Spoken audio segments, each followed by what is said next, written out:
Audio adjust. I always forget that awkward transition there. And plus, we put a noise gate on. It's different. It's different. Here, happy Friday random afternoon stream that I decided to do 15 minutes ago, which probably means there's not gonna be a lot of people watching, but that's okay because I need to do research.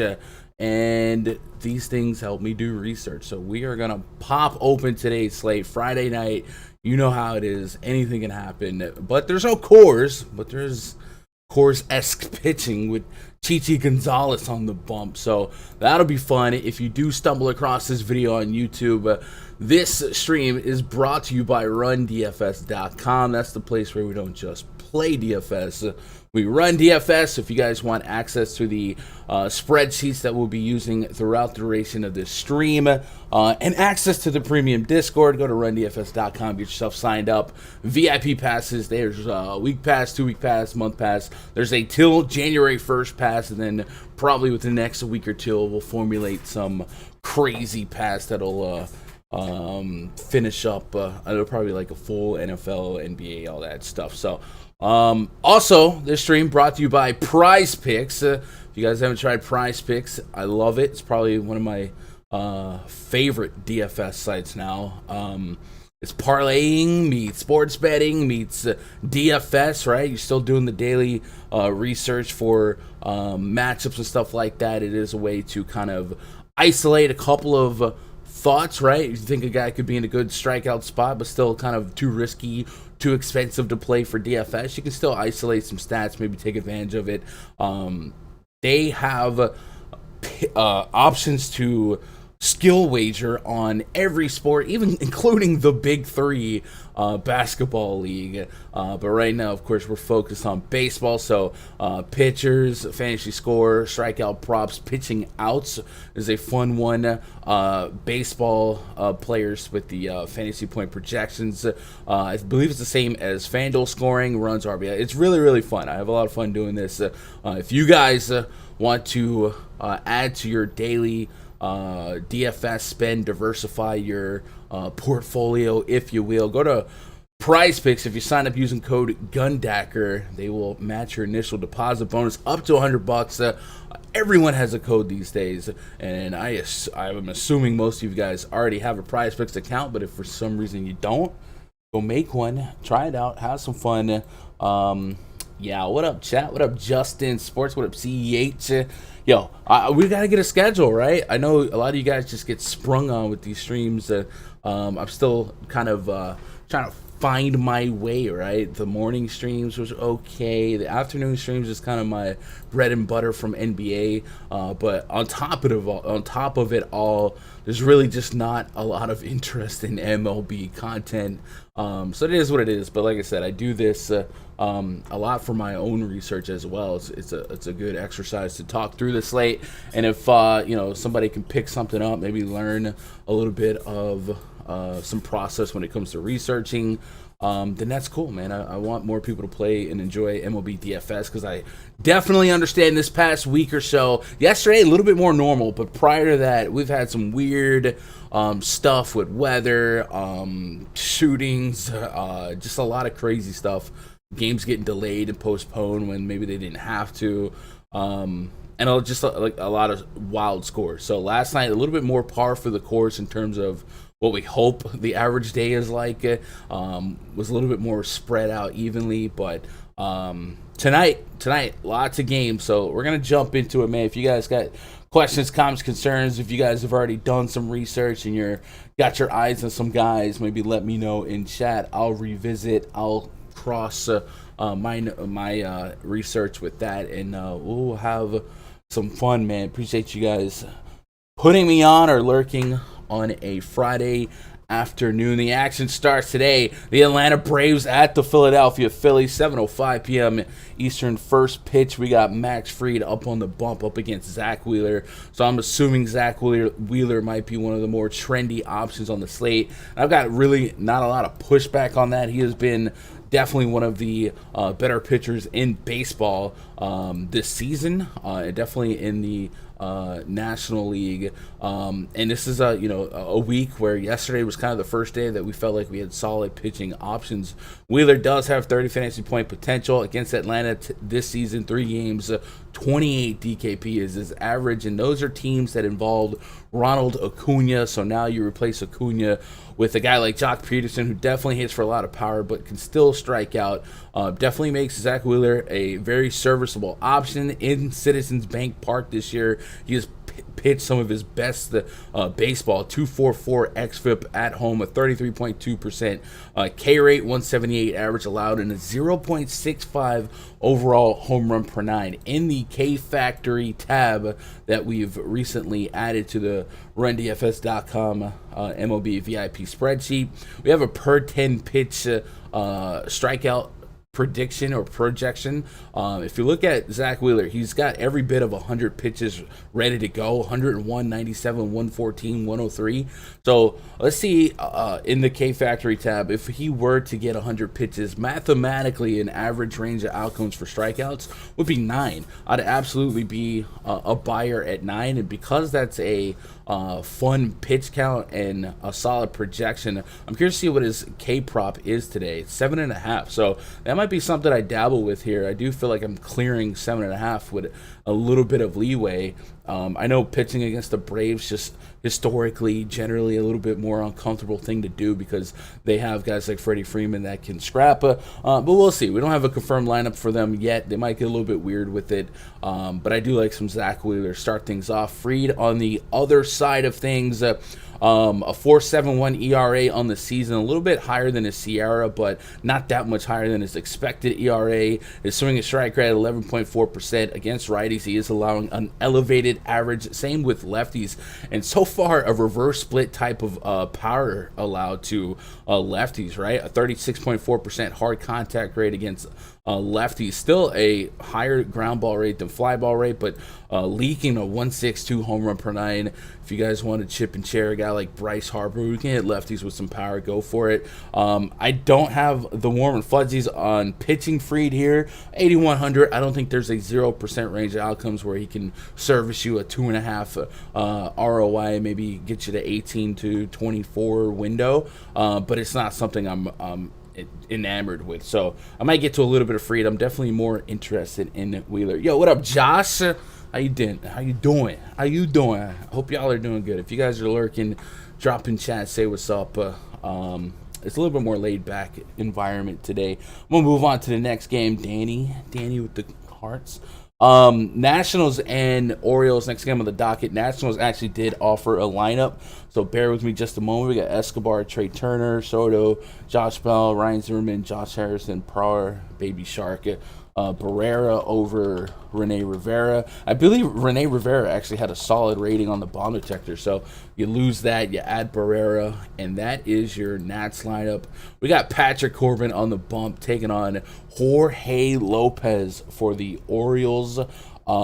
This is probably a game where I don't really get to pitching much. Orioles, their WRC plus team-wise against lefties has definitely taken a step backwards. They're still above average, but there was a period earlier this season where they were just smacking lefties, and Patrick Corbin is having a really, really not great season, and he really, really struggles against righties, and there's a good chance that this Orioles lineup comes out all but one righty, with Cedric Mullins being the exception, and Mullins has been pretty solid to both sides of the plate. So Corbin's going to probably profile as more of a gas can here, getting a at best lateral but possible downgrade park, especially when it comes to power. He's allowed a 199, basically a 2 home run per 9 against righties so far, 284 average allowed, and just a 16% K rate. So this is a dangerous spot for him going against an Orioles team that, other than Trey Mancini, this is probably a ridiculously undervalued team when it comes to pricing algorithm. I mean, Austin Hayes looks like a really solid play, especially if we're just focusing on averages against lefties, but there's still plenty of decent power. 190 plus ISO on Austin Hayes last 2 years against lefties. Trey Mancini smacking lefties. Anthony Santander all have really, really solid ISOs against lefties. So I definitely think the Orioles are going to profile pretty well. Orioles are underdogs right now, but they still have an implied run total of 5. There's a lot of implied runs in this game, over 10.5 or 10.5 I think is our game total right now, so we'll see if that moves up. But the Orioles definitely look like a team I'll be having exposure to, and we run it back here. Jorge Lopez on the bump for the Orioles. His power allowed and his low strikeout stuff, his average allowed still pretty elevated. 266 average allowed to lefties, 1.5 home run per 9 against righties, a 315 average allowed, 1.46. So a high on base, high average allowed, a high power rate. I mean, this is Trey Turner, Juan Soto, handcuff all day long, all day strong. And then around them, again, perhaps an undervalued price-wise lineup. I'm not running to play Alcides Escobar, but he would probably fit the mix of a stack for me, a leadoff guy, right? Get in front of a Turner, Soto, maybe some run potential. And then guys like Josh Bell, Ryan Zimmerman, yeah, they fit the bill for me. So I like this game stack. I like both teams here. They will be absolutely listed on the stacks to target in my spreadsheet coming up later before lock. So give me both offenses here, not touching pitching. Moving on to the next game, the Yankees at the Red Sox. Yankees, man, I thought they were going to steal one yesterday. Thought they were going to steal one, but they couldn't do it. Red Sox did drop a confirmed lineup. Enrique Hernandez, Kiki, Do You Love Me, Jaren Duran, Xander Bogaerts, Rafael Devers, JD Martinez, Alex Verdugo, Hunter Renfroe, Vasquez, and Bobby Dalbec as projected. You like to see that. Implied run total for the Yankees right now, 4.1. The Red Sox, 4.5. Garrett Cole on the bump for the Yankees. Actually, the dog here, even though I think he was a slight favorite last time out, and I was on the other side of that. I thought Garrett Cole and the Yankees should have been dogs in that spot, and I was wrong. Garrett Cole crushed it. It was a 6-inning, rain-shortened game, and the Yankees pulled out the Doborowski. What up, Sean? How you doing? Erod on the bump for the Red Sox. Yankees don't have a projected or a confirmed lineup yet. I would imagine it'll be just like yesterday, except instead of Rob Brantley, you get Gary Sanchez back at catcher. That's a unique thing to remember. I know Sanchez and Cole worked pretty solid 5 days ago, but historically, there's definitely been more of a lean for Garrett Cole and Kyle Higashioka. That's his personal caddy versus Gary Sanchez. But they were able to coexist just fine 5 days ago in this spot and pick up plenty of strikeouts. So Garrett Cole's coming off 2 games, ironically 2 complete games, where he has just looked really, really, really good and picking up a strong leadership role here. I feel like if yo, what up, Rashad? Appreciate that sub. I feel like if the Yankees would have won yesterday, man, we would have seen a high level of motivation here, because they would have stole that game, and then they're talking business, because a 4-game series against the Red Sox, 3 games against the Rays, being 7 games back, like, you know, stranger things have happened. They would have made a run. I still don't think they're gonna poo-poo too much after yesterday's disappointing loss. As much as I want to, you know, full-on blame Brooks Kriske for throwing 4+ wild pitches in the 10th. There was still some bad defense with Gleyber Torres and Tyler Wade at third base that let the game get tied anyway. Yo, what up? Adam's the name, man. Happy Friday to you. Anyway, Garrett Cole as a pitching option, absolutely. I definitely am not putting a high level of confidence beside him because of the matchup, right? Tough spot at Fenway. Red Sox, of course, coming, you know, a back-to-back start against the same team. It's a tough spot. So I you know, let those underlying factors with Sanchez being behind the dish, tough spot. The offense could be really, really, really underwhelming. Giancarlo Stanton flashes of is he back versus whiffing at terrible pitches yesterday. So I don't have a high level of offense in this Yankees team today, but Garrett Cole probably is backed up by much better options out of the bullpen today. Perceptually, think we might get some Loaizica. I don't know if he's been activated yet, but because of guys like Loaizica, Nestor Cortez, during that COVID outbreak, they'll be back soon. And then Aroldis Chapman and Zach Britton had yesterday off, so they might be available today, and that could go either way. Edrado Rodriguez, I think he is a playable option. I think people, even though like the results are there, people tend to stay away from pitchers against the Yankees. I don't know if it's just like a built-in perception. But I don't think Erod's off limits for me at 8,300. I definitely think 20+ fantasy points is a reasonable range of outcomes. It's something he's eclipsed in 3 of his last 4 games. He touched 30 fantasy points in that last matchup against the Yankees. This is going to be a similar lineup to what he faced that game. I do concede there's some volatility here, and this is a scrappy Yankees lineup. with some of these younger guys offering, like Greg Allen, he'll bunt if he can. Brett Gardner's a little bit more scrappy, but I still think there's at 8,300, there's value at that price point. So I would mathematically get to some Edrado Rodriguez here, and I would also get to some Garrett Cole. I haven't looked at ownership projections. I don't like to do that until after I kind of set the table on research. But I'm curious to see where the field is at on Garrett Cole, because there was a period where the field had kind of like gotten off the Cole train. But I wonder if after these two starts, people get back on him. And the Red Sox, for what it's worth, haven't been a juggernaut offense this side of the All-Star break. Yesterday, they scrapped together some runs. Some bad defense helped them tie it up. I mean, Jordan Montgomery was holding his own. So I can understand the sentiment that maybe the Red Sox bats aren't clicking like you would want them to be, and maybe Garrett Cole has a solid outing here. So both pitchers in play for me. I don't think I'm gonna stack either team, but I certainly would have some one-offs here, right? Giancarlo against a lefty, I'd never exclude that fully from my playlist or player list, and then Gary Sanchez, kind of the same thing.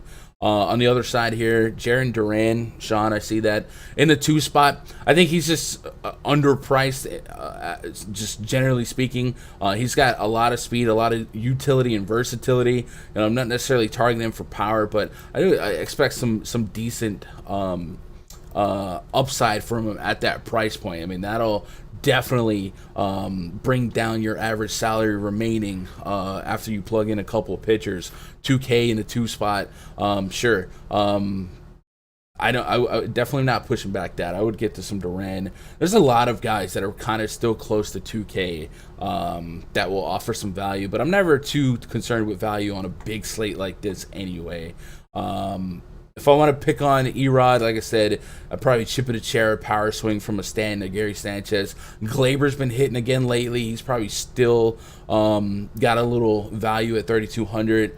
Not running to anyone else. Greg Allen's a fun story. No sample size behind that one. And then against Garrett Cole, does allow some power to lefties, has been a problem for him even before the sticky stuff ban. A 1.5 home run per 9 this season against lefties. So Rafael Devers is somebody that kind of profiles pretty well, right? A solid low K rate for him with a 300 plus ISO, OPS knocking on the door of 1,000. Verdugo hasn't hit for a lot of power lately, been kind of a slump, but I think he got 3 hits yesterday by hook or by crook. There was a couple soft liners, but I think Devers would be the guy that I would have to say looks the best numbers wise to get one off of Cole. Let's move on to the next game here. Padres at the Marlins. I got Joe Musgrove on the bump against Zach Thompson. Neither team has offered a confirmed lineup yet. Marlins Park has been a nightmare for power, eating a lot of homers. I don't know if you guys, I mentioned it on my last stream, but one of the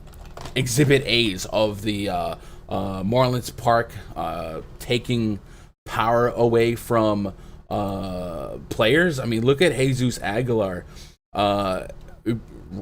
His splits this year when it comes to homers, he's got 17 total homers, 15 of them on the road.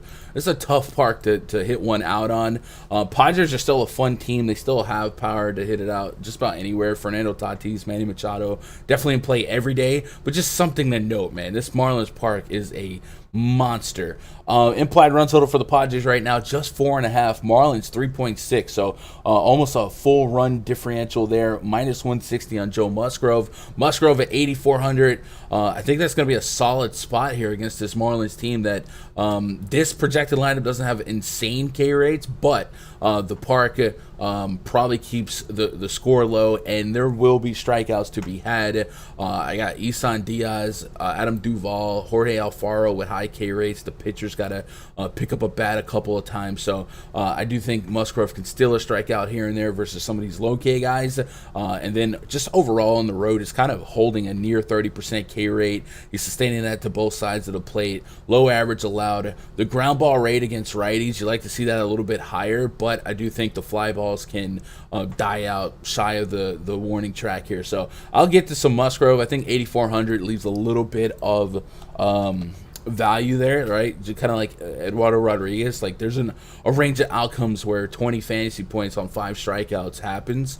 Last couple games, 3, 6, 4 strikeouts, 1.5, 15, 4. So definitely a rough stretch, but 2 of those games are against the Nats. The Nats seem to have his number. And then if you read between the tea leaves, man, I think a much less menacing team like the Marlins, right? Marlins don't offer up a Turner or Soto, nothing like that. And any day now, we're going to see Starling Marte not in the lineup and get dealt. And once he's out of the lineup, this batting average collectively for the team is going to be like 230. So give me some Musgrove, not a tier 1, but give me some Musgrove. Zach Thompson here, 8,800 on DraftKings, actually more expensive than his peer, 30+% collective K rate. Think he might be somebody we have to do a little bit of due diligence on in terms of what we might project his pitch count to be, because 8,800 is definitely a tall glass of water to be drinking on this size slate. 60 pitches in that outing against the Phillies, but we've seen him touch 90 plus. So if you believe 90 pitches is a range of outcomes, like maybe there's a world where he thrives with this K rate, 32% K rate. There's enough strikeout potential where I wouldn't push back. Early on, I don't get the warm and fuzzies on him, so I don't know if I lock him in. But at home, he's got a 2.83 xFIP, near 40% K rate. Maybe I should be giving him a little bit more respect. The fly ball rate is extremely high, but again, in this park, that might play. Fernando Tatis, 5-tool player, stole a base yesterday. I think he's the youngest player ever to get 50-50 homers and stolen bases. He's never out of a player pool, but a 6.1K, considering the elements, there's definitely some validity in putting 6.1K somewhere else, even if you spread that out and make a 3K player into 2 4.5K players in a lineup, if you had to cut that salary up. But I don't think the Padres are going to be a team I lean on as a stack. Overall, the Marlins bullpen has been above average in just about every department, definitely in power suppression. And when we're trying to hunt out stacks here, we definitely want the ability for a bunch of homers. And this definitely seems like an uphill battle. Yo, what up, Quinn? How we doing, chat? Yo, shout out to you guys, man. I'm glad you guys showed up. Literally 15 minutes before lock, or before I went live, I was like, should I go live? Should I just go knock this out? And my girlfriend was like, yeah, do it. I was like, all right, do it. So shout out to her, shout out to you guys for showing some love, man. I appreciate it. Appreciate football. It's coming. Football. About a month and a half, we'll be grinding. We'll spin out content. Cardinals at the Reds. We do have a confirmed Cardinals lineup. So Dylan Carlson, Paul Goldschmidt, Nolan Arenado, Tyler O'Neill, Paul DeYoung in the 5 spot, Harrison Bader, the Bader Bomb, Tommy Edman batting 7th, and Andrew Kisner in the 8 spot. So no Yadi Molina today. Wade LeBlanc on the bump. We don't have an official Reds lineup yet. This is probably our most hitter-friendly park so far, and probably the most hitter-friendly park on the slate looking forward. So I would have a lot of interest in this game, almost environment alone, right? You can results be darned. This is a really, really good spot to target. Wade LeBlanc, pure contact guy, 300 plus average allowed to righties, a 263 average to lefties, actually allowing more power to lefties, 186. So maybe Jesse Winker, who's been horrendous against lefties, can get a taste of a little success there. There's a chance Jesse Winker's not even in the lineup. We'll see. Aristides Aquino is at the top of the bomb detector right now, 4.41 overall rating. He's always going to profile well against lefties. It's not a giant sample size, but it's enough to where I dig him. I think the pushback here on LeBlanc is there is enough there's enough argument where you can see the lack of home runs allowed play better. He's got a 0.59 homer per. I don't think that's going to hold up. He's only 26 innings of sample size. So actually just 26 overall innings of sample size, a lot of that being at home in Busch Stadium. I might be able to peer back to last year numbers a little bit more. A 3.12 home run per 9 in the year prior, 1.84 home run per 9 to righties. So I could buy into some of these Reds a little bit better. Eugenio Suarez, who's definitely got a strikeout problem, an over 30 30% K rate. We neutralize that with a 12% K rate from Wade Miley. So when he puts the bat on the ball, you see that 260 ISO against lefties the last 2 years can rear its pretty head. Aquino, like I said. So I'll get to some Reds here. I do think that the numbers don't match up as well as I would like them to, but because of the park, because of the contact matchup here, I think good things can happen when you allow the ball to be put in play, especially a guy with a 1.5 plus whip like LeBlanc offers. And not having Yachty behind the dish, also a little bit of a downgrade. Tyler Mahle on the bump for the Reds at home this year, a 3.36 xFIP, a 29% K rate. Does allow power, 227 home run per 9. All the other metrics are serviceable, so at 9,300, I get it. Like, if you want to take some chances on that, his, I guess, strength, I guess so far he's striking out lefties at a higher clip. I was gonna say his strength would be the fact that this Cardinals lineup comes out a little bit more righty heavy, but I don't know. He can hold his own against both sides of the plate, but he's been definitely more effective against lefties. The Cardinals overall, though, it's basically Nolan Arenado. Dylan Carlson has had a really, really nice week so far. I think he had a massive day yesterday, but maybe we neutralized his offensive output with Mahle's strengths against lefties so far, allowing just a 0.57 home run per 9, a 46% ground ball rate, 34.6% hard contact rate. So I can get to some Mahle. I don't love it, right? No warm and fuzzies there, but I get to some of them because of the spot. And then I just, by default, stack both teams because I'm stacking the park, man. Quinn says, I have 112 tickets into the big $4 GPP on Fanduel. 112? What an obscure number. Was that just like rage spending what's left in the account, or did you like grind those tickets on like Saddies and stuff? India? Yeah, I can absolutely get behind India. So, India, guys like India, David Fletcher, Luis Ariz, right? High hit for average guys, but low power guys. There's kind of a negative, I don't want to say a negative connotation on playing them because we are so power driven when it comes to creating a player pool. If a guy's not going to hit for power, like you want somebody that can hit value in one swing. Guy like India in this matchup, a little sneaky, right? He could have a multi-hit game if he sneaks a double, maybe a stolen base, something like that.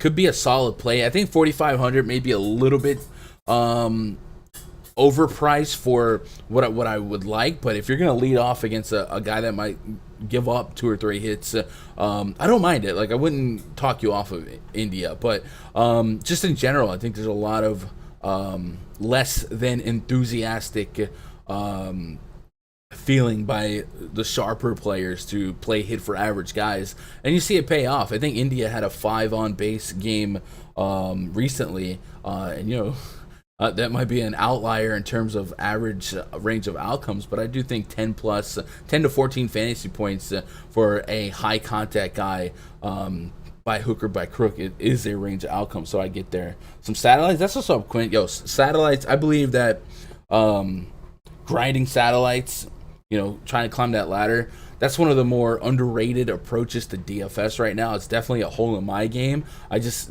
tend to not have the patience. I just open up the PayPal account and buy it. But I've seen a lot of guys, and I've been 5-6 years now on the channel and run DFS. I've seen a lot of guys grind quarters to satellites, flip those satellites into tickets and grind up. And now I'm seeing guys multi-enter the big boy stuff, $1,000 entries.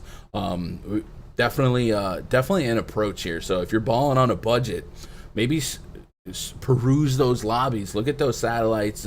I know a lot of people are ready to start stocking up the Millie Maker tickets. That's not really a high EV contest for me, but just kind of that same line of thought, man. If you can take advantage of a spot that you raise your odds on getting free entries, man, eventually it turns into money if you grind and you keep that process. So that's huge, man. Keep that grind up. I definitely wish I was better in that department in terms of grinding satellites, and I don't ever mess with qualifiers, but the satellites are are definitely worthwhile if you want to create a plan of action. Blue Jays at the Mets.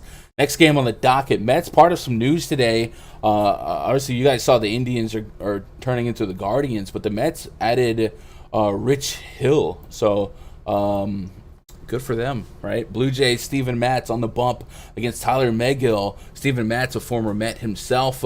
Matz coming into this game with better road splits than home splits, but that's natural for any Blue Jays pitcher, really, when you consider their 2 home parks this season. On the road, Matz has had a 3.35 xFIP and a 28.2% K rate, keeping the ball in the park for the most part. 111 home run per 9, not elite, but not horrible, and just a 28.6 hard contact rate. So I think at 7,100, when I think about the Mets and their less than average performances overall against lefties, I might have some interest in Mets once the Mets lineup is confirmed. Right now, we've got a couple lefties here: Nimmo, McNeil, Dom Smith, Michael Conforto as projected into this lineup. Jeff McNeil is questionable, so this might be a spot where I get to more Mets than I usually would. He has a 30+% K rate against those lefties. And then, against righties, a 20+% K rate. So 1 and 5 does allow a high average, but I do think I can get behind him. Mets only have a 4.4 implied run total. Blue Jays at 4.2. Megill on the bump for the Mets, a 40.5% K rate against righties, almost a 26% K rate against lefties. So a little bit harder to hit. Usually a small sample size like that at 9K, I want to feel good about pitch count. Looks like 90 plus is a reasonable expectation on pitch count. Also want to look at strength. It's a strength of schedule for this sample size. We got 2 games against the Braves. We got Milwaukee, 2 games against Pittsburgh. So maybe we try and validate some of these numbers by some minor league performances, right? Because 40% is kind of high for a non-bullpen guy, right? 40.5%. I would probably say it's unsustainable for a starter. Fanduel satellites are a lot softer on Fanduel compared to DK. That's where I take them at nice. What up, Chris? All done at Osmo? No. I'll still a show or two. The plan for Osmo never, I was never a full-time Osmo. It was just the way basketball was set up this year. It's a little bit longer, so their salary guys had a lot of work to do by still covering basketball. So I was just trying to fit in where they need some help at. So I think I'm on Osmo tomorrow with EMAC. So, but no, not all done. I love those guys. Megill this year in the minors. We've got 10.1 innings of sample size, 12 strikeouts. So, again, not a massive sample size. His minor league numbers are nice, but no, I was just trying to look it up to kind of elongate on the sample size, and I wasn't able to do that. So, could we get to some Megill? Man, I feel like the 7,200 price point on FanDuel feels a little bit better. Blue Jays are a solid team. There are some strikeouts in this Blue Jays lineup. Teoscar Hernandez, Randall Grichuk, Kevin Biggio, Steven Matz in the mix as well. Blue Jays do lose the designated hitter spot. So maybe Megill is in play. That would be not a comfort click here, but so far the numbers line up pretty well. I guess the last thing I'm going to look at is the pitch report for Megill, kind of see what he's throwing and maybe if it matches up well. Fastball at 95. He doesn't even have a blow-by-me fastball, right? 98, 99. So holding that K rate's nuts. 21% usage on that slider, and then 18% on the changeup. So I'm assuming the slider is going to be his money pitch. A 1.54 rating on that pitch. Vladdy Jr., no surprise, is the only guy that profiles really well against the slider, and then George Springer, 185. So, maybe I do get some Megill, but sprinkle it, right? Just to say I have it. Up to 10% would probably be an obscure starting point if I had to make a number. But I want to see this play out a little bit more. His splits against, or at least his xFIP against lefties, suggests some big regression. But this Blue Jays lineup is not projected to be much on the lefty side. Reese McGuire and Kevin Biggio is about it, and they're right in front of the pitcher spot. So give me some Megill, maybe against better judgment, but I think at 9K, 20 plus fantasy points is there. for the taking in a better, I would say better than perception spot, because the Blue Jays don't have a DH, because it is one of the more pitcher friendly parks that we've seen the Blue Jays in. Yeah, sure, give me a little bit, and then like I said, give me some Mats as well. I think I can get to both pitchers here, and maybe we throw a blanket over the win if we have a couple of lineups where they overlap in the same lineup. Mats is somebody I usually pick on, don't get me wrong, but I think I can paint a picture for him to be a solid play at 7K. Considering the matchup and considering so far his road splits have been serviceable, averaging 19 fantasy points on the road, and that just, it makes sense, right? Dunedin and Buffalo, really tough parks to throw in. You're seeing some worlds where on the road at Fenway, 26 fantasy points. I think I like Mats more than I should, but 7,100, I just feel like there's at least some value at that price point. So I'm adding both of these guys to my player pool. If I were to pick on Mats with a couple of home run calls against righties, does allow an elevated power rate. So maybe Peter Alonso gets into one, JD Davis. Don't mind that. And then against lefties, he does allow some power as well. Dom Smith is kind of sneaky power against lefties. A lot of people don't look at him. I think he might have more power so far against lefties than righties. So I'm fine with a couple of one-offs here, but I think I'm leaning more on adding these pitchers into the pool. Let's move on. Rays and the Guardians. Gotta get used to that, right? I guess they're still the Indians, but for now. All right, we do have confirmed lineups for both teams, so bear with me just a moment. Brandon Lau, G-Man Choi, Nelson Cruz making his Tampa Bay Rays debut in the 3 spot. Austin Meadows, Yandy Diaz is batting 5th. Wander Franco in the 6th spot. Randy Arozarena batting 7th, Kevin Kiermaier, and then Mike Zunino, man. What a perfect 9-hole hitter. Little power. Don't care if he strikes out. Just go out there, swing as much and hard as you can. If you make contact, lit. Indians, Cesar Hernandez, Ahmed Rosario, Jose Ramirez, Franmil Reyes, Harold Ramirez batting 5th, Oscar Mercado batting 6th, Yu Chang, Austin Hedges is batting 8th, catching for them, and then Ernie Clement on the 9 spot here. So that is our confirmed lineups for both teams here.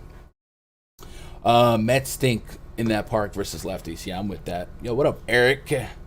Let's start here. Fleming is somebody. So the other day I actually got away with a Fleming prop bet, and this might be a spot where we highlight that again. On PrizePicks, Josh Fleming had a K prop of 3.5, and I bet the under because I didn't think the Braves would strike out. I also didn't think that Fleming would get 70 plus pitches in 4 innings. So this might be a good segue here if you guys are just stumbling in. I'm sure most of you guys already have a PrizePicks account, but if you don't, if you sign up using code Gundacker at PrizePicks, they'll actually match your initial deposit up to $100, and this is a spot where you can take advantage of.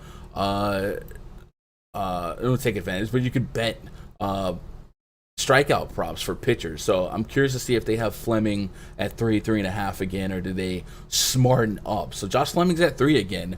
So looking at this matchup and strikeout rates, there's only 2 guys in this lineup that have a sample size K rate really well above 20%. It's Franmil Reyes, who's a dangerous bat against lefties inherently, and then Austin Hedges. So Fleming under 3 Ks, maybe 12.4% K rate on the season.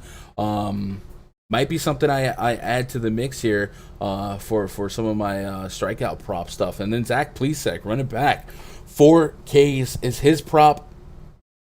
I don't know if I'm dabbling with that one because the Rays do have a really high collective K rate. 12.3% swing and strike rate. Usually a swing and strike rate that's over 12% will be attached to overall K rates that are over 20%, but just an 18% K rate for Plesac against lefties, and just a 15.6% against righties. You feel like that has room to go up if he's going to sustain that type of swing and strike rate. Yeah, so I might dabble with the Fleming under, but it does look like Fleming's on his way to being stressed out a little bit more. Maybe gets to 80 pitches, so 3 becomes volatile for any pitcher that can get to 80 pitches. You never You never really know, but I don't mind looking at the under again. Doesn't allow power. He's a heavy ground ball pitcher, right? He's pitching to contact by design. 63.5% ground ball rate this year against lefties, almost a 60% against righties. Not a spot to project for great power from the Indians. He is allowing a 2 home run per 9 since the beginning of last year to lefties. Not going to be any lefties, right? So reverse splits is going to play as a low K guy, low average allowed, but that's by design. So maybe that's how he eats up some innings here, and maybe we do get with the 3 Ks. Pleasic on the other side here, a lot of power allowed to righties, a 206 home run per 9 to righties this year. Nelson Cruz is a righty, would make a heck of a debut here, batting third. You're going to get that guaranteed first inning at bat, and you're going to maximize all 9 innings here. Indians progressive park, above average in homers allowed, so could be a good spot for Nelson Cruz to get into one. Again, you're battling Pleasic's ground ball rate, but Nelson Cruz is a professional hitter. Maybe you cherry pick him against lefties. Pleasic, a 224 average, almost a 50% ground ball rate, a sub 30% hard contact rate, right? Both these pitchers are not exciting for fantasy upside, right? They're not going to rack up Ks, but they don't rack up homers either, so this might just be a dead game overall, and I don't get too much here. I certainly don't see myself stacking either team. I don't get to pitchers, but probably one off a couple guys, right? It's never a bad idea to have Jose Ramirez activated in an optimizer, and I think Nelson Cruz would make a mix for me as well. So I can get to that. Brendan Lau, I liked him a lot yesterday. Okay game, a walk. I hate when guys I like for power draw a walk against a pitcher that I'm projecting for power. It feels like I got robbed of an opportunity, but maybe a couple of those guys cherry pick. Rays a 5 implied run total, Indians 4.6, so average, right? See what you guys got in chat. Lorenzo said, I played Tanner Hack last night and Morton. Great plays. I was nearly all in on Sean Manaea and Adbert Alzolay. I was fine with the results there. You think Detroit's going to be chalky? I'm not sure yet. I haven't looked at ownership projections, especially when I'm first doing research. I don't look at the ownership projections yet. But I did see like Chichi Gonzalez on the slate, so I feel like that's going to be a point of interest for the field. But Detroit has been pretty solid lately. I think they got one of the highest win percentages in the last like 20 games or something, and people are kind of sleeping on it, right? Miggy's highest owned at 13%. You think there is 13% the highest owned player on this slate, or you mean he's the highest owned Tiger? Chalk's been hitting though. Last night was Tampa and Atlanta chalk. There was a lot of high ownerships, but last night was a smaller slate, right? So kind of understand the what's in front of us. In my single entries last night, I don't think anybody in my personal lineup other than Alzolay was under 20%. I got Alzolay at like 5%. I've been getting him low owned all year. Not that he crushed it, but he was a fine play. But yeah, last night I think the ownership stuff was a little bit more concentrated. I think tonight might be a little bit more diverse, but I could be way wrong on that. See your podcast always the baseball. I appreciate that, Lorenza. What up, Ryan? Respect to the Twins for that trade. They knew they wasn't going nowhere, and has been a loyal Twin. Yeah, Nelson Cruz is just one of the more beloved guys anyway. That guy's been on a lot of teams. My girl's a Twins fan, so like it hurts, right? You got to rip that Band-Aid off. And there might be more coming. Jose Berrios is a name that they're listening to offers on. Donaldson, of course, a journeyman that could fill in a spot for a postseason team. And then some murmurs on Byron Buxton also being in the mix. Because Buxton, I think, has one idea for his next contract, and maybe they have another. So the Twins could be looking to reload, and we'll see. But yeah, Nelson Cruz definitely as a Yankee fan, right? I don't love that trade, but it's a good trade. 10.5 total in that Detroit game. Oh yeah, I think Detroit definitely could be trendy. I'm just saying I haven't grounded myself to ownership projections just yet. I'd like to kind of get an idea of the matchups. Let's move on to the next game. Brewers hosting the White Sox. Look at these pitchers. Lucas Giolito taking on Freddie Peralta. Brewers did drop a confirmed lineup. Colton Wong, Willie Adames batting second. Make sure I didn't hit that. Sometimes I accidentally mute my mic. Christian Yelich down to the 3 spot. Avi Garcia is batting cleanup. Garcia, I think, had a decent bomb rating. Let me see. Yeah, 393. Omar Narvaez batting fifth. Luis Urias, Rowdy Tellez, Tyrone. Hi, I'm Tyrone. Taylor batting eighth. Peralta on the bump. We don't have a confirmed lineup for the White Sox yet. Implied run total for the White Sox, 3.6. Brewers 4. So definitely a spot where both pitchers are getting respect by Vegas, and sure, they've been elite. They've been great. Peralta at home, a 3.8 xFIP, 34.4% overall K rate, just a 109 average allowed. That's so wild. And a 0.78 home run per nine. Fly ball rate is elevated, 54%, but it's coupled and parlayed with a sub 29% hard contact rate. I guess what we would be looking at for Peralta is this red right here, a 4.69 xFIP against lefties. It's suggesting that he's overperforming results-wise so far against lefties. But the White Sox right now, in terms of lefties offered, might just be Yohan Moncada, Brian Goodwin, Lurie Garcia, and Zach Collins. So 4 lefties, and a couple of those lefties still offer high K rates. Moncada 26%, Goodwin 28%, Zach Collins 30+%. So he can walk around it. 9.9 K is what it is. He does have 30 fantasy point upside. So because of that, it's got to be in the mix, got to be in the pool. And then Giolito, man, we talked the other day. I mentioned the under on Fleming on PrizePicks the other day. I had Giolito like under 30 fantasy points against the Astros. That did not happen. It got ugly. Giolito having one of his better games, 8 strikeouts, 9 inning CG against the Astros. Curtin calling a 9 strikeout performance against Baltimore. Is he finding it? Is he in that get right? He definitely has the potential to be one of the better pitchers in baseball. And sometimes we just see pitchers go on slumps. So 9,600. I think Giolito is definitely in the player pool here. There are strikeouts to be had in this Brewers lineup. So I think the responsible thing to do here is probably add both pitchers to the player pool.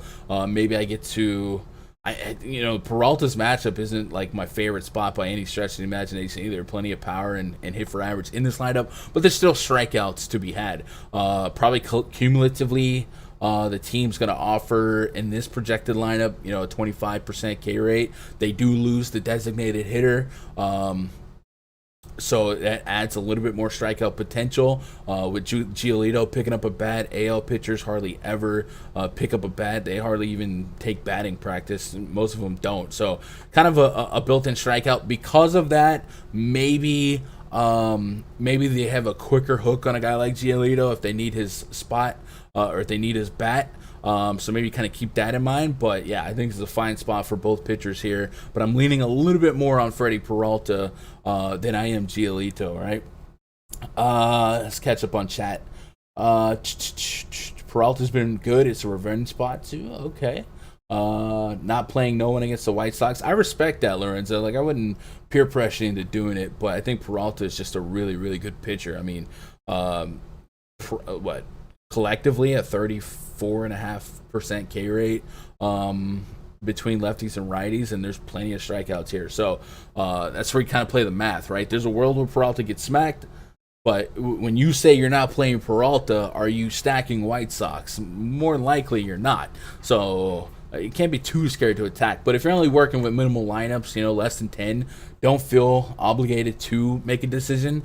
But for those of us that are practicing 100, 150, 50 entries, maybe start thinking about, is it worth some equity mathematically, right? Like, is 10% a range of outcomes for Peralta to be the nuts? Is 10% a world where the White Sox in a hitter's park like American Family kind of get there? So just kind of a exploration of the mind.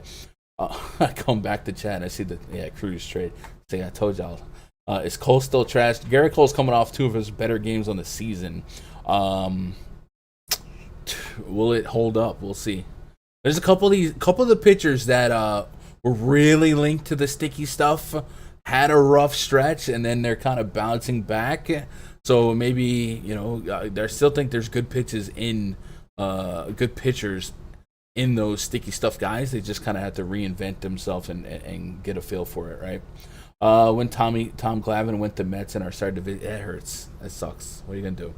Astros hosting the Rangers. We do have a Rangers confirmed lineup, so let's get that tightened up. We've got Isaiah Kiner-Falefa leading off. Nate Lowe, Adolis Garcia, Joey Gallo, Jonah Heim, David Dahl is batting 6th. 7th spot is Curtis Terry. We just don't trust people with 2 first names. Not in my house. No, sir. No, sir. Kidding. Shout out to the 2 first name gang. We did get a confirmed Mets lineup, so in a minute we'll back that up and see if Mets is still a strong option. Colby Allard on the bump for the Rangers. Jake Odorizzi on the bump for the Astros. So Allard's a guy that's going to offer minimal expectations in terms of just being a lefty against the Astros. Just kind of curious what we might expect his pitch count to be. So last couple appearances, 88, 84, 90.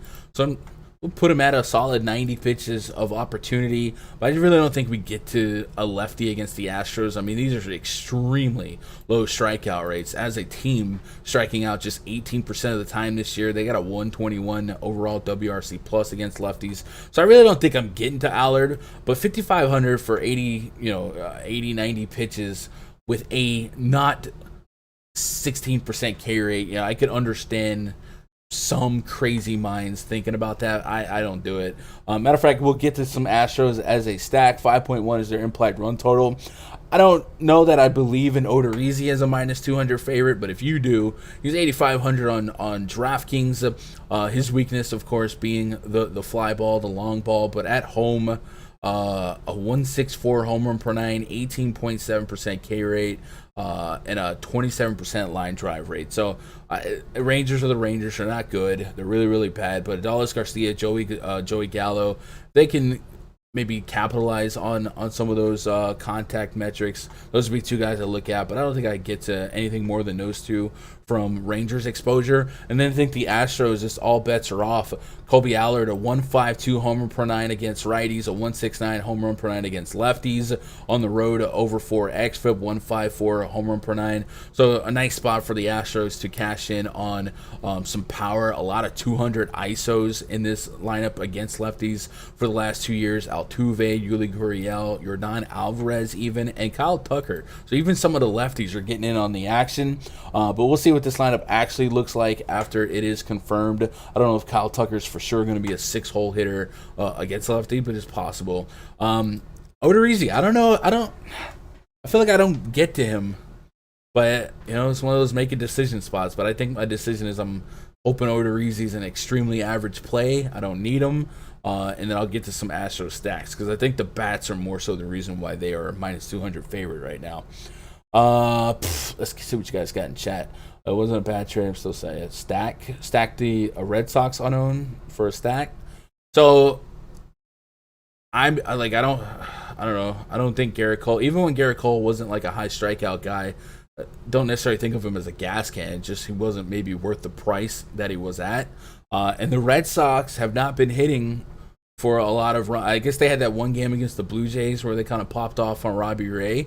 But outside of that, since the break, it's been pretty average results. So I don't know. I'd be more on the one-off train here in a division rivalry spot against Garrett Cole. But if you don't have to give up much equity to get a Red Sox stack, meaning if 3%, 4% is enough to be at or above the field, go for it. I don't think I need to. I'm not enamored by the thought. Angels at the Twins, next game on the docket. Alex Cobb taking the bump for the Angels. Jay Happ for the Twins. Twins post Nelson Cruz lineup. Anybody else hear that Miguel Sano wore Nelson Cruz's pants yesterday? That was weird. That's weird. I don't know. Just feel like this weird. Twins lineup leading off Max Kepler, Jorge Polanco, Josh Donaldson, Trevor Larnach, Miguel Sano. Brent Rooker is batting 6th. Nick Gordon 7th. Ryan Jeffers 8th. Andrelton Simmons 9th. Former Andrelton Simmons. So this Twins lineup falls off a cliff quick, fast, and in a hurry. Look at these strikeout rates. 30+% K rates for this lane of 4 through 8 against righties since the beginning of last year. you guys been following me, I'm a sucker for Alex Cobb. Why can't I quit you? It's 7,900, man. That's gonna get me. It's gonna get me. 25.7% K rate on the season on the road against overall. A 300 average allowed, but the average allowed is a product of being one of the more unlucky pitchers in baseball. The xFIP is always telling us that he's been unlucky. The BABIP is wild for him. So Alex Cobb is 7,900 against my better judgment. It's going to be one of my more sought-after pitchers tonight. We'll see if the field agrees or disagrees. J-Hap is a gas can. So there's been some talks about what chalk might be today. I know you guys have mentioned Tigers. I saw Chichi Gonzalez is on a slate throwing baseballs against the Dodgers. J-Hap be serving them up, man. A 299 batting average allowed to righties with a 214 home run per nine. He's not good. And the Angels are going to offer up a lot of guys I think can take advantage of that. This is a Justin Upton spot if I've ever seen one. Shohei Ohtani, maybe some get right. He's definitely been slumping since the All-Star break. 6,500 is quite the price to pay for him, but it's very valuable because we know he has double dunk potential. And then Max Stassi, I do like him as a chip in a chair power bat against righties out of the catcher spot. I think Fanduel's price point's a little bit more sneaky. We always talk about Fanduel players don't really obligate themselves to play catchers. 4,600, feel like you're going up there and get him. But if he's in the top 5 in that lineup, I'd get to him against some J-Hap. And then the Twins bullpen gets bad. And then yesterday, when they trade away Nelson Cruz, it's just kind of like the first sign of like, okay, our season's done. Management's given up on us. And you're going to probably see this team regress and probably start seeing some less than stellar pitchers out of the bullpen. They have a lot of young arms in the bullpen. They're probably going to get some more innings. So I do think that could pay off, and the Angels have one of the higher implied run totals on the slate at 5.5. So give me some Angels bats, and then give me some Alex Cobb. If I wanted to pick on Alex Cobb, I really don't even know what I would go after. I guess a righty hit for average, but again, that 274 xFIP says a little bit on the unlucky side. High ground ball rate. Maybe Kepler as a leadoff guy. He has a potential to kind of sit on that first pitch and get into one. Jorge Polanco's been pretty solid in the last week, but I think I'm way more enamored by Cobb here. I'm way more enamored by the Angels' offense. No J-Hap for me, and very minimal Twins. I mean, the Twins, they're almost unstackable, even if you did like them. Look at this. Larnack, Sano, Rooker, Gordon, Jeffers to Angels and Simmons. Simmons doesn't strike out, but man, this is a really, really, really watered down lineup with not a lot of upside. So give me just the Angels side for the most part. Josh, who's the top 3 on your dong list for today? So I'll show it. But just know that we don't have a lot of confirmed lineups yet. So this is very subject to change, and it's based on projected lineups against the pitchers that we have listed going against them. Top 3 right now with sample, it's going to be Aquino, Eric Haas of the Tigers, and AJ Pollock. Ironically enough, like I wouldn't put stock into AJ Pollock, but you know he's up there. So those are the top 3 at the moment. The bond detector, for what it's worth, for a Friday slate is not that like there's not a lot of action there. Kind of like it was yesterday. Not a lot of guys profile extremely well for power, but they're there. I don't like Angels against lefties at all. Lorenza, it's J-Hap. J-Hap, it's just J-Hap, man. And that statement as a whole is a little rough. Angels as a team, a 114 WRC plus, so that's not like elite, but that's above league average. 191 team ISO.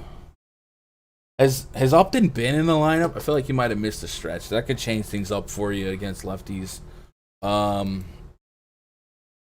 Maybe he has, and I'm sleeping on. I haven't. Yeah, Upton's missed like a month. So now that Upton's back, little bit of pop, little bit of power against a contact lefty to kind of spice things up a little bit. I get it. Like, this is not a sexy lineup, and the sexiest name is 6,500. So like, you know, don't jump off the ledge because I'm there, but I think that statement is a little bit unfair to the Angels, you know. Like the card stack, and get behind the cards. Upton's so streaky, did nothing yesterday. He needs time to get back into it. Did Upton get any rehab work? Let's go check the MILB He is streaky, though. I'll give you that. Him and, like, Giancarlo are, like, some of the streakiest guys in existence. Because streaks don't exist. Last 15 games, 58 at bat. Wait, that might not be. Go game logs. MILB 2021. Let's look for July. So yeah, he got some rehab stuff. He hit a bomb on the 19th. Looks like he had 3 strikeouts on the 20th. Yikes. I mean, this is a very Justin Upton-esque game log. But they only gave him 3 games of rehab work before getting him back in the mix. And he did. His only hit in those 3 games was a bomb. Justin Upton. I get it. So I like if you don't trust it yet, that's fine. The only bat I will play is David Fletcher and maybe Gosselin.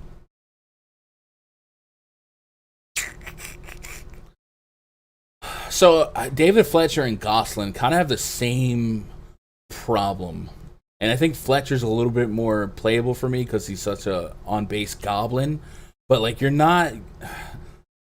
shouldn't have a high power expectation. I talked about this a couple games back. Like, it's okay for us to be on high contact on base guys, but I'd rather them being like in that leadoff spot. Gosselin, if he's in that 8 spot, man, I don't know if I'm buying into that because even 2 hits like is a little bit rough when he's in an Oreo of Jose Iglesias and Jack Mayfield. Fletcher's somebody I like as an on-base guy. Even if he's hitting for singles, gets on in front of guys like Ohtani, Upton. Like there's room for runs and maybe steals a double. Gosselin, I'm a little less enamored for. Great GPP play is Hap. Lorenza, bro, don't play Hap. Don't play J Hap. Don't play J Hap. Please do not leave my stream playing J Hap. What's up, Tony? How you doing? I'm not MME today. Only 5 lineups. So your top 5 stacks. Let me revisit that after we do them all, huh? Angels confirmed lineup has a 224 ISO versus lefties last 30 days. I mean, yeah, 200 plus ISO is fine. So I'm with that. Good hitting weather in Minnesota. Great hitters up. Yeah, for what it's worth, the Twins implied run total is over 5 as well. I know I'm poo-pooing this Twins lineup because it sucks. But I like Alex Cobb. Matter of fact, what's Alex Cobb's strikeout prop? Because that's a lot of 30%. On PrizePicks, when you sign up using code GUNDACKER, you get even better luck. 5 is his strikeout prop. So I'm going to show you guys how I would look at that. First of all, I'm going to go look at the K Factory on Alex Cobb, which is a new tab in the RunDFS.com MLB VIP spreadsheet. And we're going to, I don't know why I didn't just click the K Factory link here, but here we go. Alex Cobb. So 5 is our prop by PrizePicks. I'm already going to assume I like that because there's a lot of 30% K rate guys, but 109. So let's give him 100 pitches. 100 pitches for Alex Cobb against this Twins lineup. It says 7.8 at 100 pitches is the strikeout projection for me. 7.8. So with 5 guys, I'm slamming the over 5. I'd just be slamming it. So give me Cobb over. That might move, but I don't think that's going to move egregiously enough. Look at this lane. Trevor Larnach, Miguel Sano, Brent Rooker, Nick Gordon, Ryan Jeffers, since the beginning of last year, all have an over 30% K rate against righties. And Cobb has just been pretty solid at strikeout. So 5 is really generous. Give it to me. I'm with you, Gun. I have a lot of Angel stacks, and Cobb looks solid for value. Yeah, even if you don't want to play Cobb for DFS, maybe play that pitching that strikeout prop. Angels lineup is official now. Okay. Oh, Gosselin's batting second. Hey. There's no Ohtani. Ooh. So it's David Fletcher. Okay, so both these lineups actually just kind of suck now. Justin Upton, Kurt Suzuki. Oh my God, there's no Jared Walsh either. All right, so if you told me that the Angels lineup had no Trout, no Ohtani, and no Jared Walsh, my expectations dropped dramatically. Guys, this lineup is different. A lot of what I said 10 minutes ago is a lot different. All right, so I still like Upton because he's got 3 guys in front of him batting over 300 against lefties. They all get on. Upton could get on with corners. Get up with corners. Even Kurt Suzuki. But Jesus H, what is this lineup? This game total's 10.5. I'm not playing J Happ though. No, so it's arguably a worse lineup for J Happ if you for some reason think J Happ is a strikeout guy. Like this is way more of a less strikeout lineup. But ew, right? Ew. No Ohtani. No Walsh or Ohtani. That's rough. Hammer the under before Vegas adjusts. I mean, it's still some. Happ is still bad, but yeah, maybe there's not a lot of power. That lineup is bad. Let's move on to the next game while that kind of dust settles. We'll see if the strikeouts are there. But give me Cobb over 5 strikeouts on PrizePicks. Signing up using code GUNDACKER. That's what I would do. Tigers at the Royals. We got confirmed lineups here, so bear with me. Robbie Grossman batting leadoff here. Not Akil Baddoo has been crushing it. Jonathan Scope, Eric Haas batting third. That high in the bomb detector, batting third. Yes, sir. Yes, sir. 5, Jamer Candelario, Zach Short, Victor Reyes, Willie Castro, and Derek Hill. That's your confirmed Tigers lineup. And on the Royal side, Whit Merrifield, Carlos Santana, Salvi, Benintendi, Jorge Soler's batting 5th. 6th spot's going to be Ryan O'Hearn, Hunter Dozier, Gerard Dyson's in the lineup, and then Nicky Lopez batting 9th. So I know there's been some murmurs on the Tigers team and them as a stack against lefties. I don't mind the thought behind that, especially when Bubic has been a home run guy. But I tell you what, a lot of those homers look like they're on the road. He's got a 0.6.2 homer per 9 at home, which makes sense. Kauffman is a really, really big stadium, a 0.83 home run per, or 0.83 home run versus league average, where 1 is the league average. So they're 17 points below. But it is 90 plus degrees. So let's split that. Let's just split that. I definitely like Eric Haas quite a bit. And Jonathan Scope profile as well. Robbie Grossman too. But man, that's another one of the lineups today that just falls off a cliff. Depending on your thoughts on Miguel Cabrera in 2021, 1 through 3 to 1 through 4 is about all I really want to play from the Tigers. So I don't know why I'm doing this, but why not? We got time. Chris Bubic. Willie Peralta's gonna rake the Royals. You like that? I'll do some digging on him, but just kind of curious what Bubic's home run per 9 or homers allowed at home versus righties. So at home versus righties, he's allowed just 2 bombs, and on the road versus righties, 8.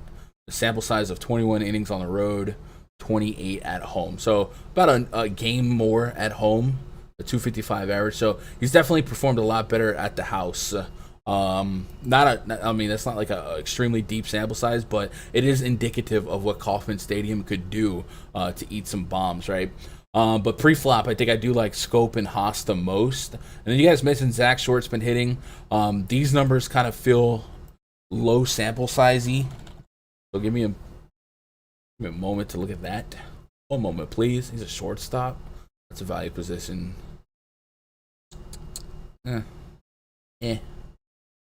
Give me Scope and Haas for sure, but I don't know if I'm committing to the full stack if it looks like they might be trendy. On the Royal side, you guys mentioned Willie Peralta is going to carve him up, man. I don't see how you get there. A 14.8% K rate against righties, 17% against lefties. Only 26 innings the sample size, but even the sample size we have of him in 2019, he's not a K guy. So I really don't know what the upside is. Like it's fine to think he might be a fine play at his price, but honestly, you got to think about what's gonna win. Is him, getting 10 to 14 DKP, cool for 6K, maybe in a vacuum. But versus the field, if you got less than 20 from your pitchers, you're probably behind the 8 ball if you're trying to make some noise at the top of a tournament. And I just don't really think Peralta is a 20-plus DKP guy on a consistent basis, even with this Royals team having a lot of elevated K rates. Elevated K rates don't mean much to me if you're a contact pitcher. So I probably don't share the sentiment on Willie Peralta. I'll buy into some Freddie Peralta, but maybe not Willie Peralta. Do we stack against Willie Peralta here? I definitely think the Royals have some fun names, right? Merrifield, Santana, Salvi, definitely 3 guys that could play almost slate and matchup be darned. I like them individually, especially Merrifield and Salvi. But you're getting them at a high price on DraftKings, a little bit more reasonable on Fanduel. Yeah. Peralta, 1 earning allowed in 5 starts since June 26th. So that's nice, but like the results versus the predictive metrics aren't like in agreement. So 4.49 xFIP, 4.25 xFIP against lefties and righties. High ground ball guy, but that's like ground ball pitchers are cute, but like I need strikeouts. So like if you're on them, I don't want to get you off of them, but I'm not there. Like there's not really upside that I believe in. I clicked the wrong Peralta. Don't play Wandy Peralta either. Just Willie. 23. There's a 30 bomb in there against Texas. Texas is Texas. 14 ground balls to 1. I mean, these are games where he can't really erase earned runs with strikeouts. Like some pitchers can do that. Minnesota's Minnesota. 23 is like okay, but whatever. 10 is, I don't know. I just think these are extreme outliers in terms of the average median range of outcomes. Like with no earned runs, like that's not something you can bank on, and the xFIP is not in agreement with that. So if you're on Peralta, go for it, but I'm not. Like I need more strikeout stuff to feel like I'm making a more sound decision. Don't be too results based on short sample size, and just kind of, what are the metrics telling us? Well, the metrics are telling us that he has a 4.49 xFIP, a 2.31 home run per 9, a 43% hard contact rate against lefties. I mean, Benintendi, Ryan O'Hearn, definitely guys with a little bit of pop. So, yeah, I'm not there. But I will always say go with your gut, right? If you're on Willie Peralta at 3 p.m., don't be off him at 6 p.m. because I'm not on him, but I'm not on him. Move on to the next game. Pirates and the Giants. Chad Kuhl taking on Johnny Cueto. Neither lineup confirmed here. Chad Kuhl on the bump, 5.27 Sierra on the season, 4.67 expected ERA. Just a almost 19% overall K rate, 10.6% swinging strike rate. Weird spot, right? Like 6,600. Like versus Willie Peralta. I don't play either one of them, but weird spot here. The Giants are coming off a really fun series against the Dodgers where Dodgers blew basically three saves in a row, right? Giants are leading the NL West in late July. Who expected that? Johnny Cueto on the bump for the Giants here. Cueto against lefties, not really a big strikeout guy. It's just one of those games that exist, and I hope for not much. Pirates have a 3.6 implied run total. The Giants are sitting at 5. Chad Kuhl's weaknesses definitely have been against lefties, and right now he's got a walk problem. A 1.16 home run per 9 against lefties, 247 average allowed, high xFIP, high walk rate. Definitely a spot where I think the Giants could give me a little bit of value here and there. Lamont Wade Jr., Mike Yastrzemski, Alex Dickerson could maybe take advantage of his historical power allowed to lefties. And then last year, we saw Chad Kuhl with a 1.86 home run per 9 to righty. So Buster Posey, if he catches that 2 spot, I don't mind looking his ways either. So I'll cherry pick some Giants bats here. Maybe I'll have to meditate on whether or not I get to full stack in the Giants, but I'll probably have these bats in the mix. I don't see myself getting to either pitcher, but I wouldn't talk you off a ledge here if you thought you could get to one, especially maybe a Johnny Cueto. The Pirates are definitely a weak enough team power-wise, 88 WRC plus against righties. Like, I get it, but I don't think there's upside. Like, there's tournament-winning upside in Cueto when it comes to strikeouts here. So I'm going to ignore pitching probably for the most part. Not going to be there on the Pirates. Cueto this season, 1.32 homer per nine at home, is allowing some power to lefties. There's not really a power bat on the Pirates. Maybe Polanco, but yeah, I probably don't get the Pirates here. But give me some Giants bats, right? When Peralta drops 24, he might. I mean, he might, but I'm not there. Like, it is what it is, right? We could all win. The Royals stink. Are the Royals really as bad as you're like painting them out to be? I guess I don't know, man. These names feel like they're better perceptually, but like I'll take bad hitters against bad pitchers. And I don't know, like Willie Peralta is by design a contact pitcher, but the xFIP is saying, hey man, there's going to be games where that ends up being a problem. And even if he's not going to be a power pitcher, like he's going to allow a bunch of power, the bigger parks might be the bigger problems. And Kaufman definitely spaces enough to where, some bloop singles can be stretched out. Merrifield's a really solid hand. Salvi's a good bat. So I don't know. Like, I don't know. I'm not there. Athletics at the Mariners. Next game on the docket. Frankie Montas taking on Yusei Kikuchi. What up, Chris? I've noticed some teams with 3.5 runs, they score over 10 runs, so it's hard to get a real stack. That's baseball. And like I said, it's all, this is one big giant math problem. We're dealing with probabilities and averages, right? Basically, we're saying Laureano hits lefties 28% of the time. It's all one big math problem. So don't, we're in fun debates right now. Don't take it too serious based on the results. If I'm right, I'm right. If I'm wrong, I'm wrong. It is what it is. You gotta be especially numb to results in baseball than any other sport, I think. Anyway, Frankie Montas taking on Yusei Kikuchi. We've got an implied run total for the Athletics, 4.2, up against 3.9 implied runs for the Mariners. My boy Sean Manaea last night brought the heat. Montas this season, a 3.94 Sierra, 4.46 expected ERA, with a 24% K rate. Mariners definitely offer up some strikeouts, like we saw last night. A 25% K rate for Haniger, Luis Torrens 24%, Jared Kelnick 25%. So there are some strikeouts to be had from Frankie Montas if you're believing in him. I think the swing and strike rate being over 12% for Montas, and the fact that it is the Mariners, I could be a buyer here, getting him in a okay park, not as favorable as his home park, but okay park for some strikeouts. And can I get to 20 plus, maybe 30? He got 33 DKP against the Houston Astros. How many great games against the Astros? What an outlier, but it's not an outlier because we got a lot of like Garrett Cole's, Giolito's, guys like that. I think Montas is in the mix for me as well. One game against Seattle this year, 22 DKP. It looks like we could probably expect 6 innings here. 90 to 100 pitches, 95 pitches. So I'm in on Montas. Not a tier 1A pitcher for me, but he's in the mix. And then Kikuchi. I do like Kikuchi's one of those weird guys where I've grown a respect for him. That cutter is definitely playing at a major league level. He's smacking lefties at a 31.6% clip. This projected Athletics lineup only has one lefty, and it's arguably their best power hitter. Not arguably, is Matt Olson. And then against righties, a 23% K rate, so it drops down. Does still bleed some power, 1.53 home run per nine.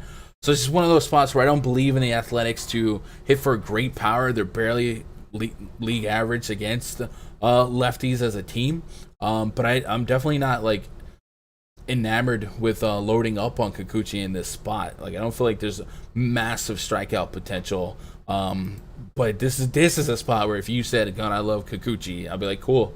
I'm a lot less questioning that one versus like a Willie Peralta. So if you want to get to some Kikuchi, go for it. I don't think Kikuchi's gonna make the lineup for me.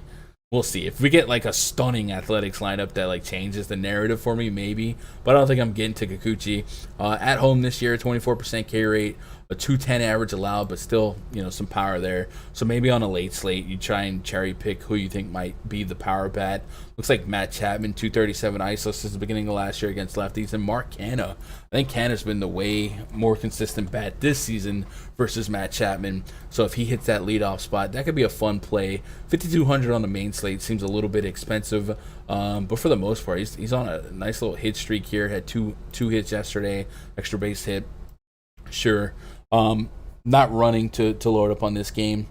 Let's see what we got. Willie says, I'll give you that the KC lineup has a 28% K rate, and in this world, anything's possible. Too much FIP and percentage talk, all garbage. Look at the matchup in the Royals from at this moment. I don't understand. I understand what you're spinning there. This moment, you mean how they've done lately? At some point, sample size has to, no matter what your sample size is, there has to be a sample size. So I understand if you don't want to go off a 2-year sample size, right? Matt Chapman obviously hasn't been this year the player he is on a 2-year period. Same with Christian Yelich. But there still needs to be sample size. And no matter what your sample size is, you have to understand there's still luck and unluckiness. So just to maybe, I don't know, look at the Royals. I'm not saying the Royals are World Series contenders, but a pure contact pitcher with a high xFIP, there's going to be, it's just mathematically going to be games where he doesn't perform well. And he's literally performing probably the highest, or the results for Peralta, Willie Peralta, have been probably best case scenario, because from a no strikeout guy in fantasy, you need to eat 6-7 innings, you need to not give up runs, you need to get a win, and he's been able to capitalize on that against any team with those contact levels. Almost you could pick the worst team in baseball. There's going to be games where those ground balls get past the shortstop, get past the third baseman, and then you can't erase. Even if you only give up 2 or 3 earned runs, you can't erase that because you're not a strikeout guy. So let's look at batted ball data on the season for the Royals and BABIP. Let's sort by BABIP, just kind of see what the top BABIP on the team is. Actually, we probably need some minimum plate appearances. What do you say, 20? Let's go 40. 40 plate appearances of sample size BABIP. So Salvi's got a 331 BABIP. Michael A. Taylor 335. Benintendi 303. I mean, it's fine. It's solid. So I'm not really gonna blame unluckiness or luckiness, but I don't think they're as bad as you think they are, and I don't think Willie Peralta is as good as you think he is. If that makes sense. But again, go with your gut. It's all in your gut. We're just here to talk some information. I think my lean is, even if Willie Peralta is a solid play in real life today, say he gets a 6-inning, 2 earned run game, the DKP return on that on average is probably 15. And 15 sounds good at 6K, but on a 14 game slate, is 16 DKP from a pitcher an optimal return? Probably not. You realistically are probably going to need 24 plus. So I think you're looking at the last 3 games, which is top percent return on a contact pitcher, and I think you should at least regress those numbers to be a little bit more regress to the mean, right? A little bit more average. And I think the average, even if he doesn't get blown up, the average game for him is not an optimal fantasy score. This is me. I don't know. We got 1 game left on the docket. For that, take a pause for the cause. If you guys want access to the spreadsheet, go to rundfs.com. Get yourself a week pass, a month pass, all that good stuff. Good way to support the stream, support the site. I'll be hanging out in the rundfs.com VIP Discord from about 4 p.m. to 6 p.m. Yesterday, we were in there all night just watching baseball, making bets.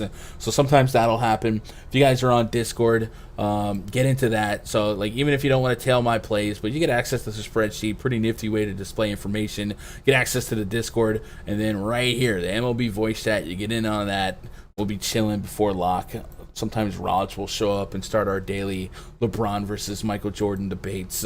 But yeah, and then good way to support the stream. Rockies at the Dodgers. Well, I have Rockies at the Rockies. I feel like that's not the game tonight. Rockies at the Dodgers. Chi, do you love me? David Price on the bump. This could get ugly. David Price as a minus 272 favorite in 2021. I didn't think I'd ever see that, but definitely feels a little bit more of Chichi Gonzalez is not good. Dodgers are good. Dodgers have been without Mookie Betts for a week now. He's been dealing with an injury. Justin Turner and Max Muncy also guys to watch out for. This projected lineup does not have Muncy, does not have Mookie. So we'll see what they roll out. Definitely a game you can punt, right? Even if some guys are 98%, you can leave them out of the lineup because it is Chichi Gonzalez. It's a game that you should win coming off a very disappointing set against the Giants. We're not playing Chichi Gonzalez tonight. It's just not happening. David Price, unless I'm mistaken, probably not going to be starter pitch counted, right? I don't think we're getting 80 pitches, 90 pitches out of David Price. 66 against the Rock at Coors, 51. Yeah, so I probably don't get to David Price at 6,300. Dodgers stack is self-explanatory. They have an implied run total 5.8. Rockies brought the Coors total with them. The Rockies total is 3.6. So almost a 3-run differential going on right now for betting wise. You don't need me to tell you that the Dodgers are in a great spot. We don't have a Dodgers lineup, but obviously Chichi Gonzalez is really, really bad at baseball. The Rockies bullpen very exploitable.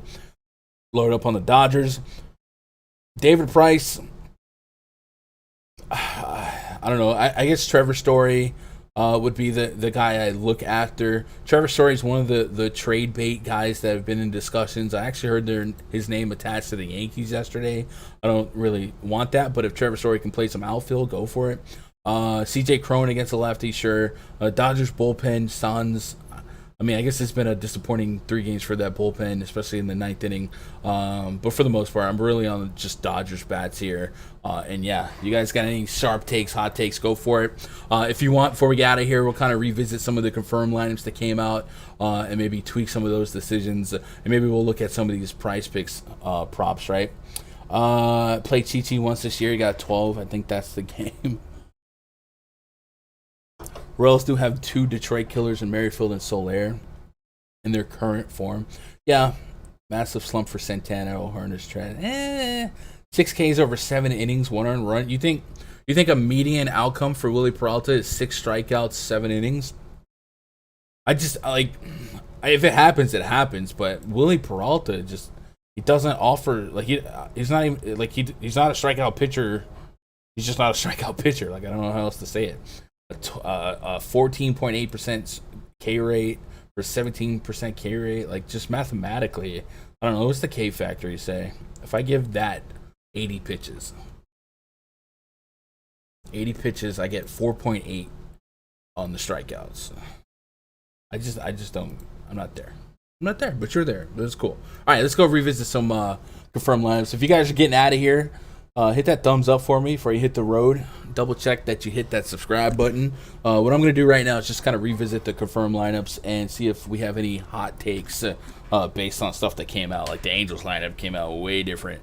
Braves lineup, Jock Peterson, Ozzie Albies, Freeman, Riley, Swanson, Steven Vogt, Abraham Almonte, Guillermo Heredia. So as projected, so no opinions changing there. Philly side, Segura, Realmuto, Harper, McCutchen, Hoskins. Realmuto coming off a day off. Yesterday they had Knapp catching Alec Bohm in the 6th spot. Ronald Torreyes. So it looks like Didi Gregorius is getting a day off for the Phillies. And I wonder if that's a back step at shortstop defense for Zach Wheeler. But not much has changed for me there. Just one less lefty for Fried, so it's actually probably a plus for the Phillies. Nats lineup is the same. KC isn't projected to be high enough for average, so I'm not on the Royal stack. That wasn't the argument. The argument was I don't think Willie Peralta's a great play when you put 30 pitchers on the board, right? 28 pitchers on the board in terms of optimal score, right? I think he's been overperforming in terms of fantasy points. You look at his last couple games, and I think the average game is less than a strikeout per inning, and then he's gonna bleed. His xFIP is high. He's gonna bleed eventually. May not be today, but we'll see. Again, no victory laps either way, but my process probably says to not bank on Willie Peralta. Padres lineup: Trent Grisham, Tommy Pham. So no Tatis. Tatis not in the lineup for the Padres. Jake Cronenworth, Manny Machado, Eric Hosmer.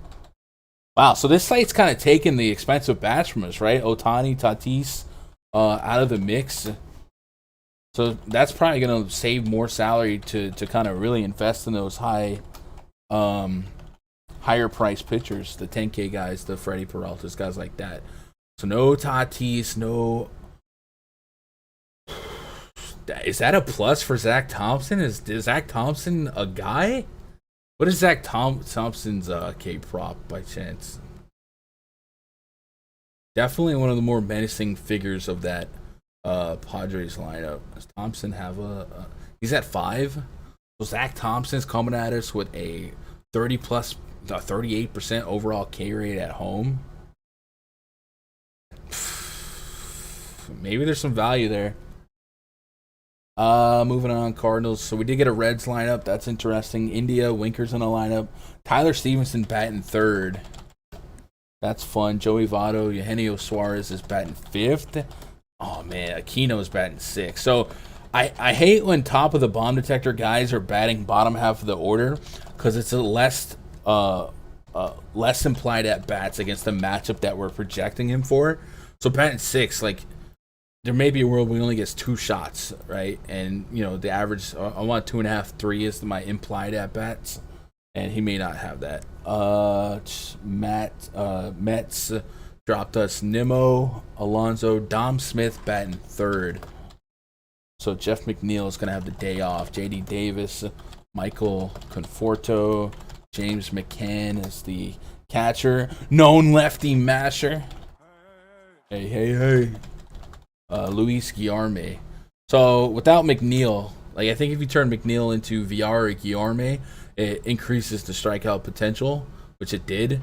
So I was already kind of on Steven Matz. I think I stick with it. Yo, Rushi Patel, man, I appreciate that follow or subscription on. We call it subs on YouTube. It's different than Twitch. We had the Rays lineup already. White Sox lineup did come out. Tim Anderson, Brian Goodwin batting 2nd. Jose Abreu, Yohan Moncada, Andrew Vaughn, Lori Garcia. Chat, give me some feedback. If I were to do regular streams, do you prefer something waiting on you in the morning? Do you prefer these afternoon slots, kind of like what we did for basketball, right? A little 2 p.m., 3 p.m.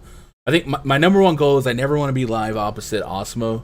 Like, I just, out of respect, don't want to be opposite them. But I could find a hole in the afternoon or in the morning.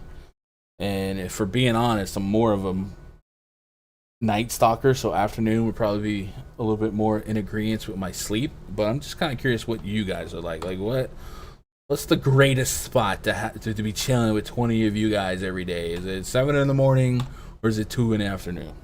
Astros lineup: Altuve, Brantley, Gurriel, Alvarez, Correa, Kyle Tucker, Miles Straw batting 7th, Jason Castro, Robel Garcia. Also, I've kind of reached out to a couple other baseball content creators to see if they would be interested in coming off. That way you guys don't just have me talking to myself. And that's it. That's all the lineups that came out. But I'm definitely curious to see what you guys might think on a more, at least for the next month or so, right?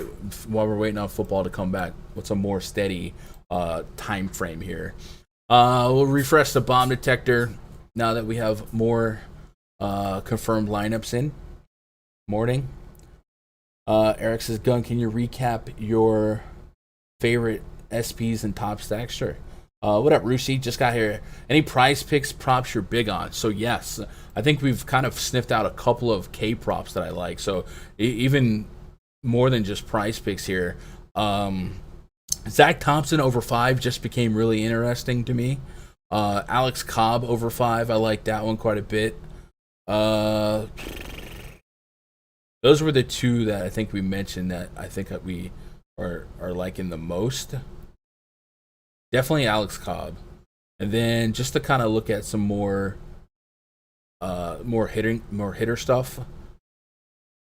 So for hitters, if I'm on somebody for like a homer or something like that, I actually don't like the bet like hits plus walks or anything like. I like the fantasy score bet.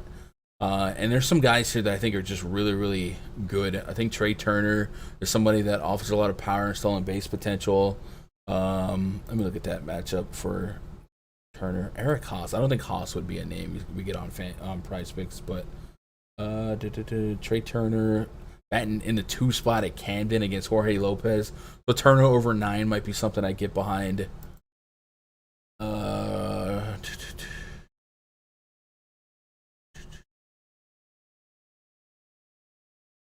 That Winker number is interesting against the lefty, but I don't like the.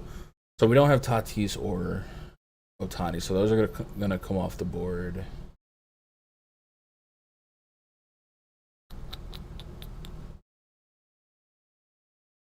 Nothing else just kind of standing out to me, but I'll sweep through again in a little bit. One number that might become fun is the J-Hap strike prop. They actually have, I think, a lineup with a lower implied K total because of Ohtani and Walsh being out against a lefty. Looking at Haps numbers, but I would say Cobb over 5 is my favorite prop right now. Hap against lefties 19%, righties 18%. So this K lineup for the Angels, there's a lot of low K rates here. So J-Hap strikeout prop might be fun, because the thing with Hap, if he gets smoked early, they just yank him for as the prop. I might be on the under on that, but I think that is close. Alvarez crushes lefty. Yup. Quinn says afternoon is good time. You might catch some official lineups as they come out. I think that is a bonus too. Like, each time slot has its benefits. Like, if I put up something in the morning, the video makes money. If I put something in the afternoon, it doesn't make money, but it is a little bit more accurate when it comes to the information I'm given. Like, a lot of times in the mornings we have projected openers that end up not actually opening, stuff like that. What up, Dennis? Now's a good time of the day. I don't think I could handle Sean's takes too early in the day. Ohtani under a prize. Obviously, if the person doesn't play, the number doesn't count. What was the other question? Favorite SPs and stacks. So I think Alex Cobb is looking like one of my favorite SPs, just from like a tournament standpoint. Obviously, I think the Wheelers, the Freddie Peraltas, all those guys are very viable. I'm not against those guys, but in tournaments, I like to get a little bit more freaky with some of the AK guys. I think Steven Matz's matchup is fun. A lot of his numbers, if you isolate his road stuff versus Dunedin and Buffalo, on the road it's been fine, right? A 3.35 xFIP, 28% K rate. The Mets have been below average as a team against lefties, and this lineup that they're putting out offers a lot of strikeout potential. A lot of 1-4 or better strikeouts. Nimmo, Pete Alonso, Conforto, McCann. McCann and Alonso are scary bats in terms of power, but I can get to some Mats at 7-1 on DraftKings. Like, I think 20 DKP is there. And Mats is one of those guys that's so close in price to Willie Peralta, Sean. Why wouldn't I just play Mats? You know? I don't know. I'm not touching pitching in that game.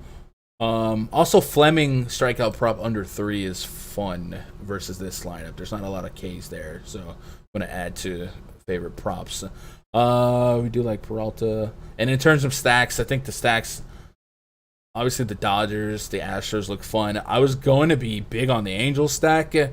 No Walsh and no Ohtani definitely makes it a little less powerful, but it's still a high on base lineup. I mean, look at this: 1 through 5. There's 4 guys over a 300 batting average against lefties since the beginning of last year. So, you get some ducks on the pond, and if you're not getting homers, maybe a couple of multi-hit games with a couple runs kind of add up. So I don't mind the Angels, but I do think that lineup's a little less menacing.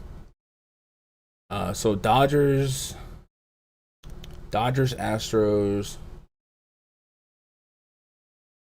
Let me check out run totals. Oh, and the Nationals. Yeah, Nationals and the Orioles game could be a real fun shootout.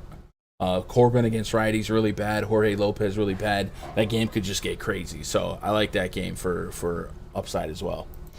Because Matt's is going a max of 5 innings and Willie's going 7. But innings are not as valuable as strikeouts. They're just not. Like, if Matt's went 5 innings, 9 strikeouts, that's better than 7 innings, 2 strikeouts. Like, it's not. Same with, like Alzolay yesterday. It was really, really solid. I don't know. I don't know. I get it. It's whatever. I don't know. This is a fun debate. I'm sure I'm going to hear about it tomorrow if Willie Peralta has a CGSO. And then I'm canceled. Here's what it is. Twitter.com/Gundecker, man. I appreciate you guys hanging out with me on a Friday afternoon. Osmo, I think they're about to go live. So if you guys want to keep the hot takes coming, man, go check that channel out. I will be over there tomorrow. So we're not going to do a stream tomorrow on this channel. But tomorrow I'll be with EMAC on the Osmo channel before lock. And then Monday we'll try and pick back up on this channel, man. I appreciate you guys hanging out with me. Hopefully you guys crush it. If you guys got any other questions, comments, concerns, twitter.com/Gundacker. Otherwise, I'll be in the VIP Discord at rundfs.com, man. I love you guys. Good luck. God bless. And go win some money.